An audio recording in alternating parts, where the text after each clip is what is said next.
Kulingana preparation ile tulikuwa tumefanya preparation mzuri.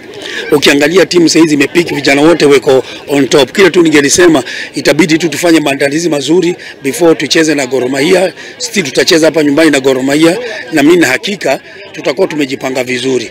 Though despite ile opportunities tumepata leo, create chances hizo, hatuwezi kuhesabu chances, tunafaa tuhesabu mabao kwa sababu hata penalty tumekosa. But to me najua vijana watachangamka. With the next game they'll be serious when we meet Gor Mahia and Tusker ahead, because ukiangalia mbele yetu hapo tuko na timu nzito, tuko na Gor Mahia, tuko na Tusker, tuko na Ulinzi. Fortunately imetoka vile imekuwa namna hiyo, then katoka na 1 point and I appreciate hiyo moja nimetoka.